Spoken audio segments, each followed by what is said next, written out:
Halo pemirsa GPR TV dari Sabang sampai Merauke dari Miangas hingga Pulau Rote. Bertemu kembali dengan saya Bilqis Sabila dalam program Kominfo Newsroom.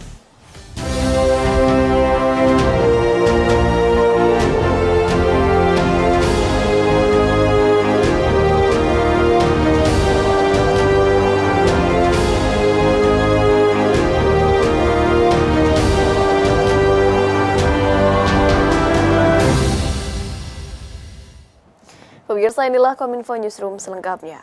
Presiden Republik Indonesia Joko Widodo secara resmi melepas bantuan kemanusiaan dari masyarakat Indonesia ke Gaza, Palestina di lapangan Halim Perdana Kusuma, Jakarta Timur. Presiden Joko Widodo mengungkapkan langkah tersebut sebagai wujud solidaritas dan kepedulian bangsa Indonesia terhadap krisis kemanusiaan di Gaza, Palestina.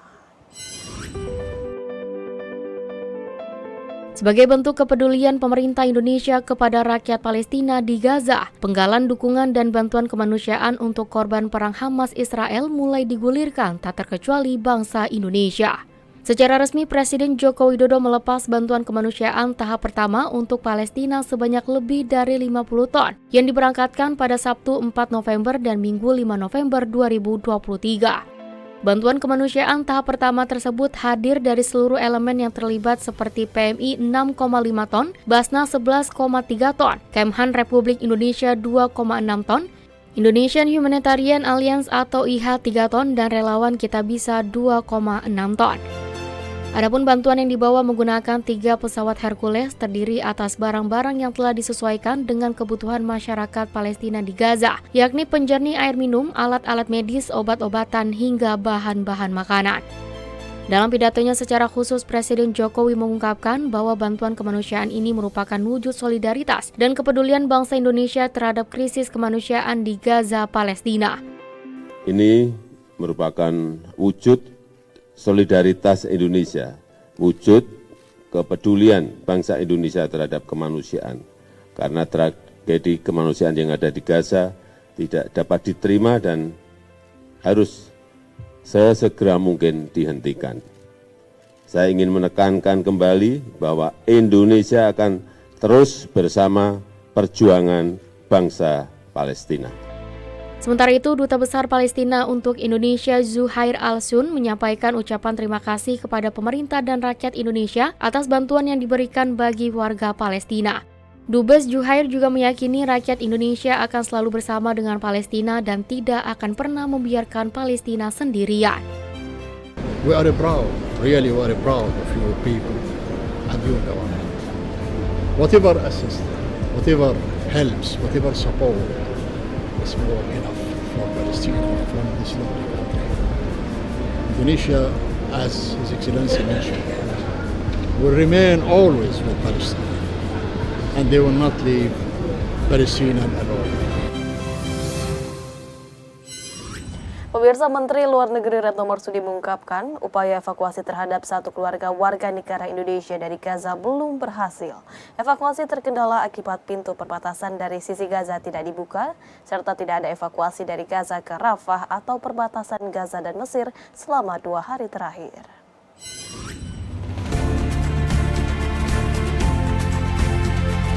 Menteri Luar Negeri Retno Marsudi mengungkapkan upaya evakuasi warga negara Indonesia dari Gaza, Palestina belum berhasil. Adapun upaya evakuasi terhadap keluarga M. Hussein tersebut terkendala sebab pintu perbatasan dari sisi Gaza tidak dibuka. Menurut Menlu Retno, sejak 2 hari terakhir tidak ada aktivitas evakuasi dari Gaza ke Rafah. Meski demikian, Menlu memastikan upaya evakuasi WNI akan terus dilakukan dengan berkoordinasi dengan banyak pihak, serta pihaknya telah menghubungi keluarga M. Hussein. Upaya evakuasi terhadap keluarga M. Hussein dimulai kembali sejak Jumat 3 November dengan tim KBRI Kairo Mesir berada di perbatasan Rafah.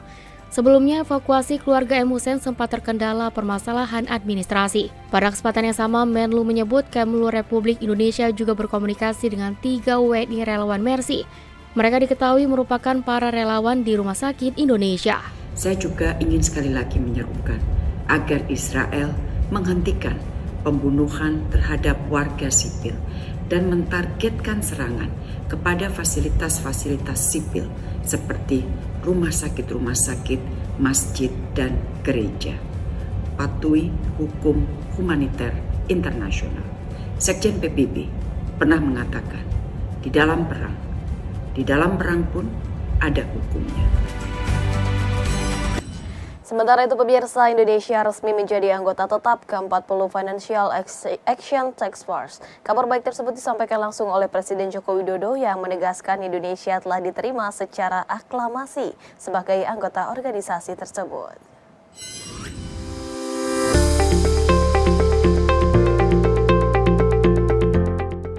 Presiden Joko Widodo menyatakan bahwa Indonesia telah diterima menjadi anggota penuh atau Full Member Financial Action Task Force atau FATF. FATF adalah organisasi internasional yang berfokus pada upaya global dalam pemberantasan pencucian uang, pendanaan terorisme, dan pendanaan proliferasi senjata pemusnah massal.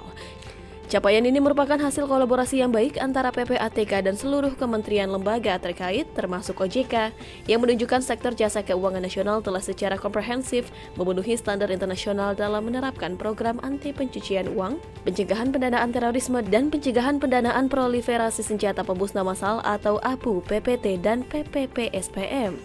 Presiden menekankan keanggotaan ini penting untuk meningkatkan persepsi positif terhadap sistem keuangan sekaligus keyakinan dan kepercayaan terhadap iklim investasi di tanah air. Keanggotaan ini penting untuk meningkatkan persepsi positif terhadap sistem keuangan Indonesia yang akhirnya akan berdampak pada meningkatnya confidence, meningkatnya trust Indonesia di sisi bisnis dan iklim investasi. Presiden Joko Widodo juga menyampaikan apresiasi kepada Komite Koordinasi Nasional Pencegahan dan Pemberantasan Tindak Pidana Pencucian Uang serta pemangku kepentingan kunci lainnya atas kerja keras dan komitmennya sehingga hal ini dapat terwujud.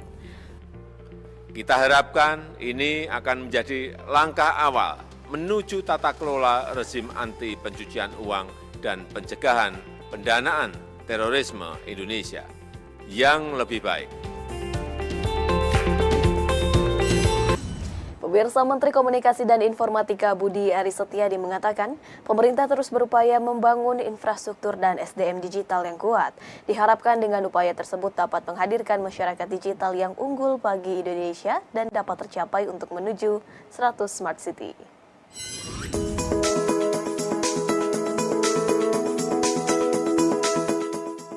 Pemerintah Indonesia terus berupaya mewujudkan visi Indonesia Maju 2045, salah satunya dengan pembangunan infrastruktur digital yang kuat dan menyeluruh. Menteri Komunikasi dan Informatika Budi Aris Setiadi menyatakan, salah satu implementasi kebijakan transformasi digital dengan melaksanakan pembangunan Smart City. Oleh karena itu, Kementerian Kominfo menyiapkan langkah untuk membangun masyarakat digital yang unggul dengan menggiatkan gerakan literasi digital nasional. Literasi digital itu merupakan program yang dilakukan oleh Kominfo. Jadi kita melakukan literasi digital, sudah 22 juta menurut data kami terakhir, sudah 20 juta orang yang mengikuti program literasi digital kita. Terus kita punya Digital Talent Academy, Digital Entrepreneur Academy. Jadi semua kita dorong ekosistem ini harus sehat. Beberapa contoh program literasi digital yang dihadirkan untuk membangun masyarakat digital diantaranya pelatihan untuk UMKM digital yang terbuka untuk masyarakat umum, lalu ada Digital Talent Scholarship yang dikhususkan untuk literasi digital di tingkat menengah. Selanjutnya terdapat pelatihan digital yang menyasar para pemimpin baik di sektor pemerintah maupun swasta yang disebut dengan Digital Leadership Academy. Menurut Menkominfo, penting masyarakat Indonesia memiliki pemahaman yang baik terkait budaya digital untuk dapat tetap menjaga citra masyarakat Indonesia yang santun, baik di ruang digital maupun di dunia nyata. Kementerian Kominfo ini kan enabler, fasilitator dan regulator dari menuju transformasi digital ini. Jadi prinsip-prinsip kami yaitu bahwa harus inklusif, memberdayakan dan berkelanjutan. Itu penting. Jadi digital society ini harus didukung oleh ekosistem yang kuat. Agar lebih optimal, Kementerian Kominfo juga menguatkan infrastruktur digital dengan memastikan 3 hal terpenuhi, yaitu dari kualitas, jangkauan, dan kapasitas. Dengan menyiapkan SDM dan infrastruktur digital secara beriringan, maka cita-cita menghadirkan masyarakat digital yang unggul bagi Indonesia dapat tercapai. Pemirsa, usai jeda kami akan kembali dengan informasi lainnya. Tetaplah bersama kami dalam Kominfo Newsroom.